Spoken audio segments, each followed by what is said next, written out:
At this point, I would like to just mention two aspects of organization structures. We will look at this in more detail a little later. One is the role of administrators.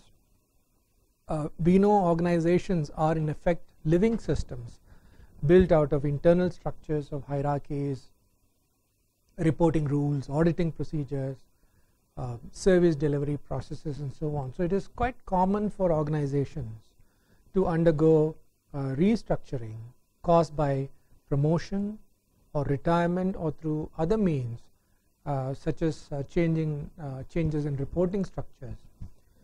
So what happens when there are changes to the administrators, reporting structures, and so on? It is the human nature that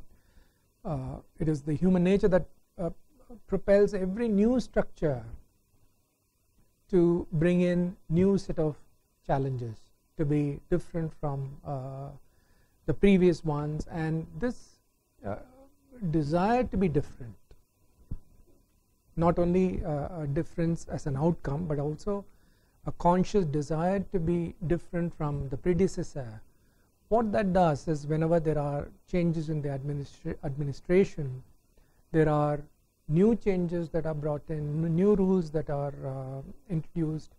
So from an organizational structure point of view, how the administration works, the duration of the longevity of the administrators, and so on in a particular position, they all play a crucial role in bringing about change. The other is leadership, as opposed to administrators whose purview is often limited or restricted to procedural issues. Leaders play a transformative role in organization. A change in leadership often leads to organizations defining entirely new goals, new priorities, and new directions for themselves. So we will be looking at both administrator and leaders, and then studying how their perspective, how their functioning impact organization changes. There is also a special role for ICT. E-governance is all about ICT. E-governance is about use of ICT for reforming, transforming government processes or government structures, government service delivery mechanisms. This we know. In what way is ICT, or specifically speaking, e-government initiative in a government organization, an important force? In what way does introduction of ICT bring about changes in a government organization? Expertise, opinion, knowledge, all of these are important factors and forces in the change process, and these operate within the ambit of culture and sociology. As opposed to these forces, information and communication technology, ICT in short, holds a special position. Why? ICT is often viewed as a force which has its moorings in science.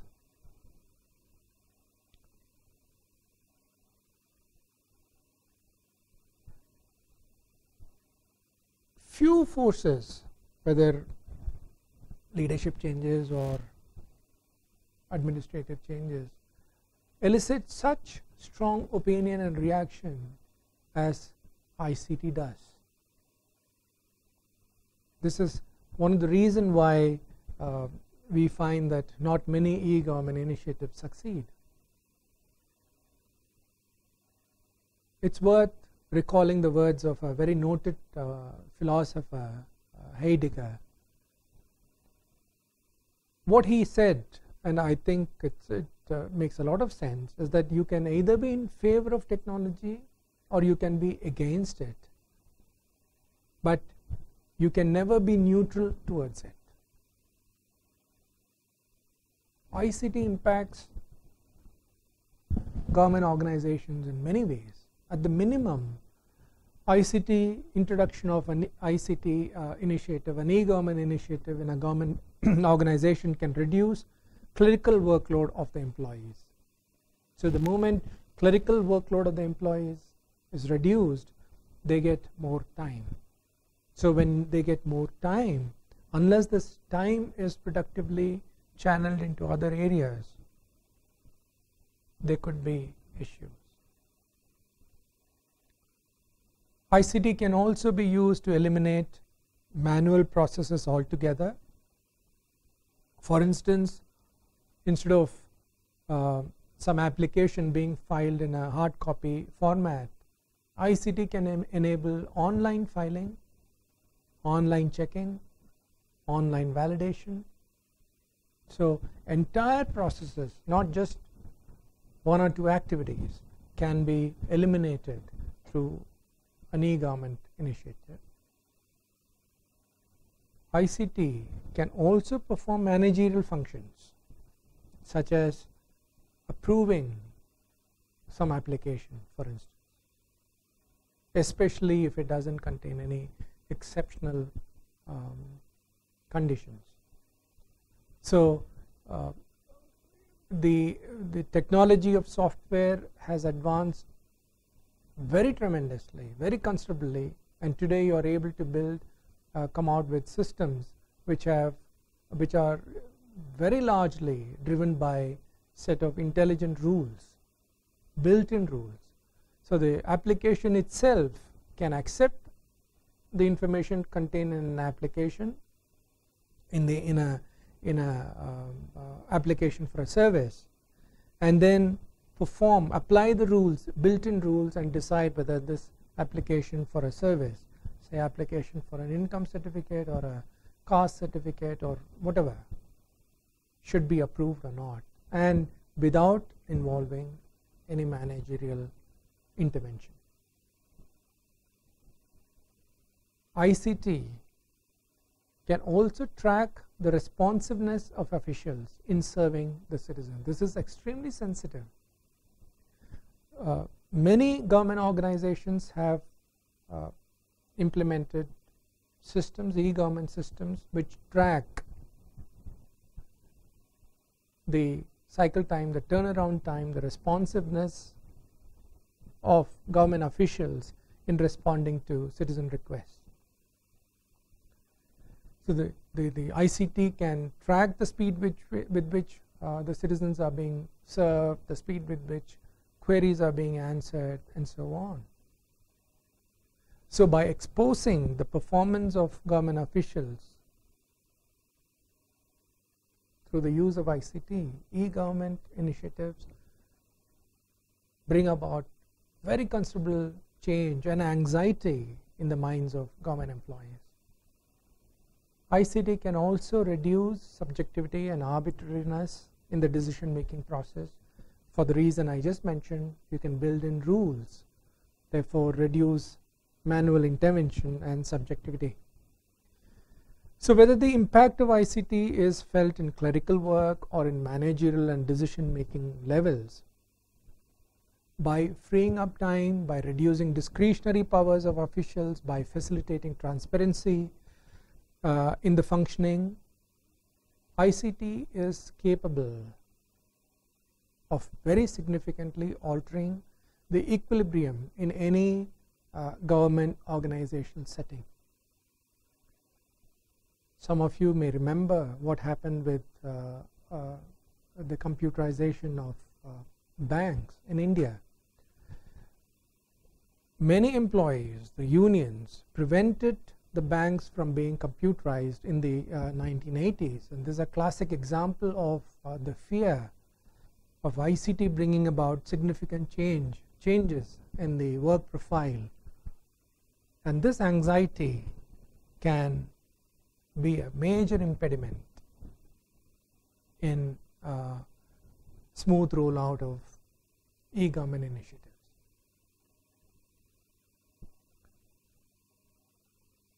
It's time to ask some fundamental questions. Why must change be managed?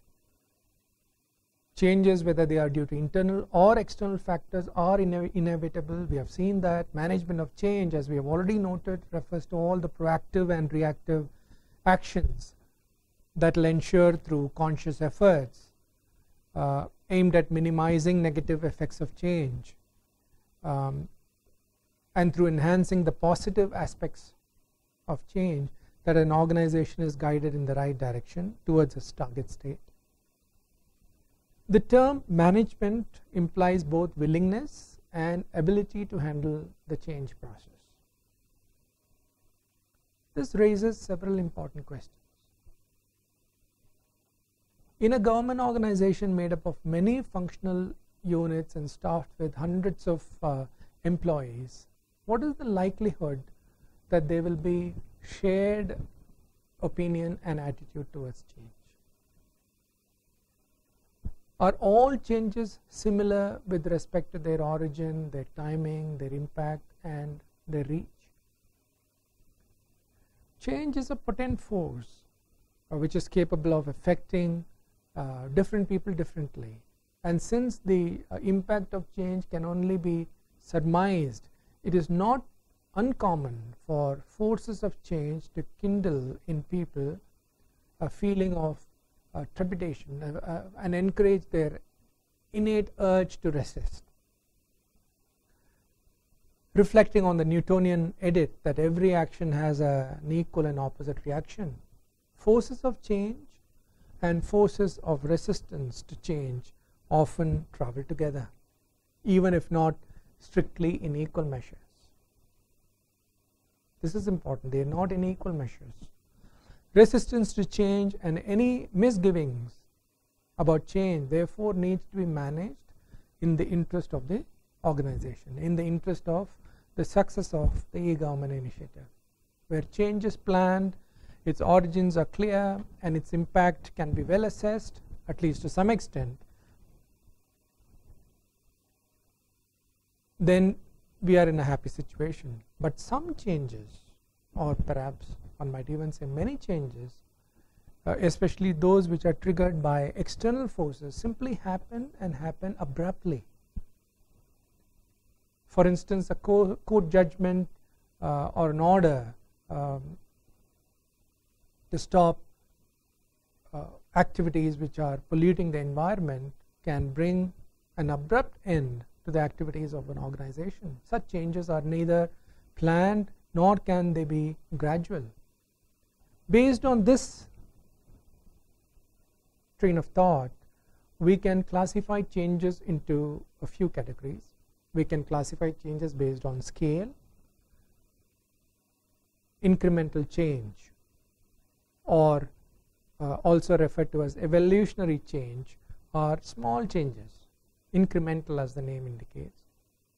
We can have, as opposed to incremental change, we can classify change as a transformative change or a revolutionary change.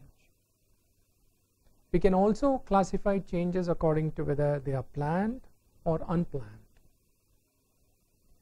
We can also classify changes on other categories based on stakeholders who are affected, based on functional areas which are impacted, and so on. But the point is whether the change is planned or unplanned, whether it is incremental or transformative, whether it affects treasury functions or it affects the front office, the citizen facing functions, all changes need to be managed. Unmanaged changes can possibly lead to new and incremental unplanned changes. I think this is worth keeping in our mind. Why explore different approaches to change? Just as change itself is a complex area, complex idea to understand, the different approaches to managing change also offers us a wide variety of choices and alternatives. We need to look at least some of the prominent ones. We know that managers in today's organization face bewildering challenges. Leadership have to balance a track record of success with ability to admit mistakes and meet failure, Managers have to balance short-term and long-term goals, pay attention to local issues as well as to global challenges.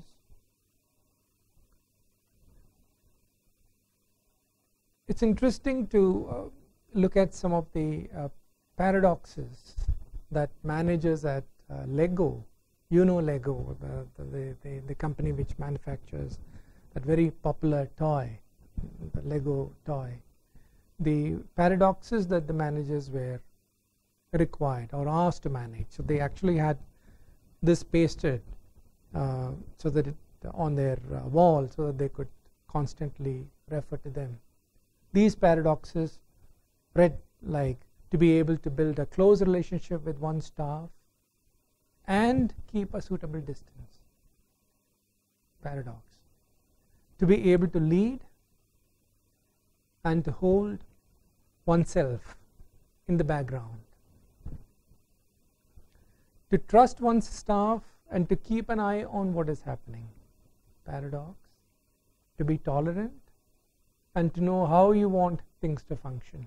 To keep goals of one's own department in mind and at the same time be loyal to the whole firm. Many such paradoxes. I'm not going to read through all of them, but these are illustrative.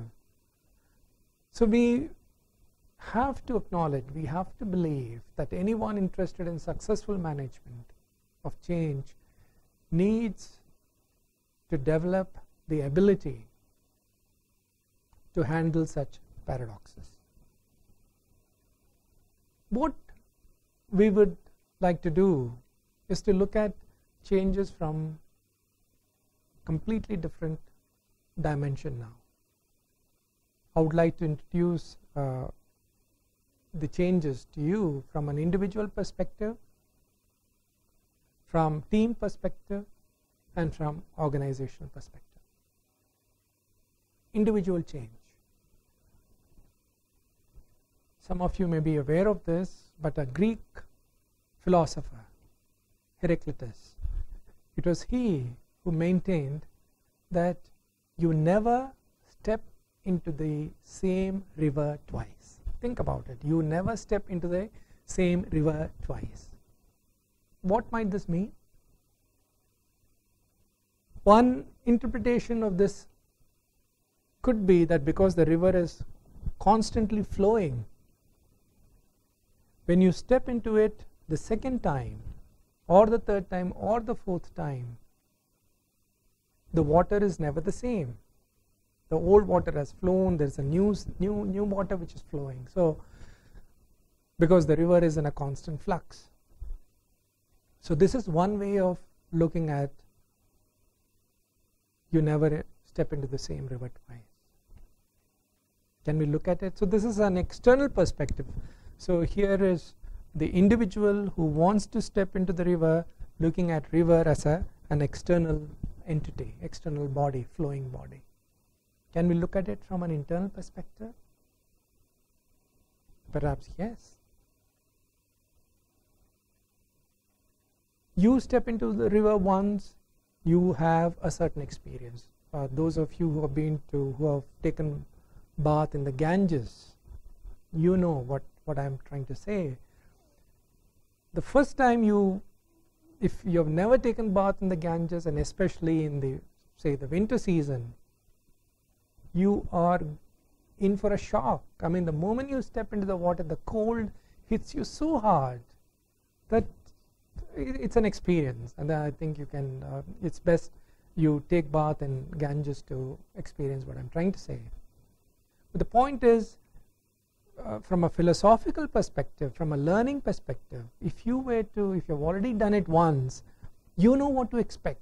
So as an individual, you have changed. So if you have taken bath in Ganges in winter, so if I were to go there again, I know what to expect. That doesn't mean the experience is going to be any less exhilarating or uplifting, but I know what to expect. So as an individual from inside, I'm a new person who is stepping into the river the second time. So there are different ways of looking at this statement.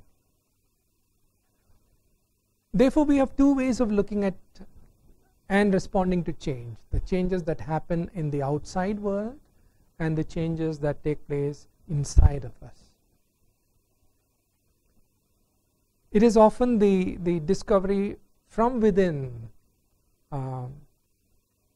that provides and that proves most fruitful, and it is this discovery which perhaps will contribute to more successes in the e-government project domain. We can take other examples.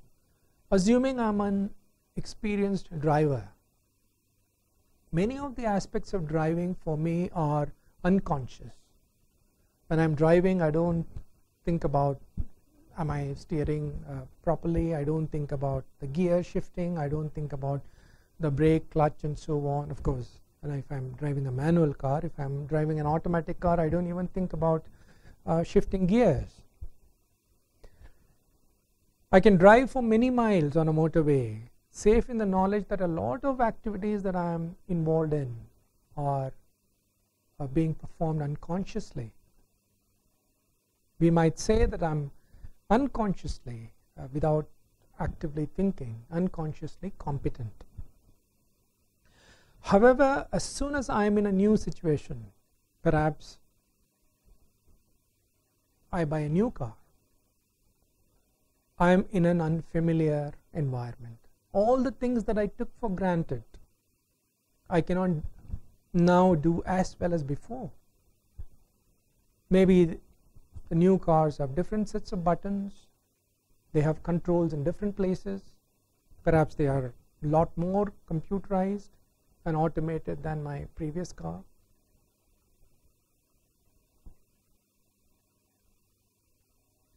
Therefore, when I am actually driving this new car, I become consciously aware of where the horn is, where the wiper is, where the controls are. So all the things that I used to do automatically, now I need to think about them. Thinking not only requires time, it takes time, I'm slower because I'm thinking. It also requires a psychological space, which is not easy to create when you're driving along at your normal speed. Then there is also the nervousness of being in a new car. I need to be more careful so that I can avoid scratches to the bodywork. So I become conscious of my incompetence. Through some trial and error, through some practice and through some experience, quite consciously, I become competent again. But this has required focus and attention. All these tasks have been in the forefront of my world and my consciousness. It will only be after a further period of time that they recede to the background and I become unconsciously competent again.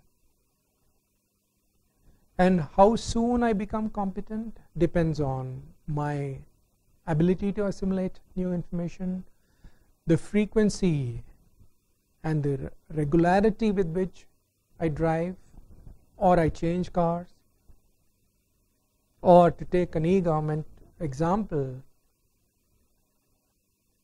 how competent I am, how often have I been involved in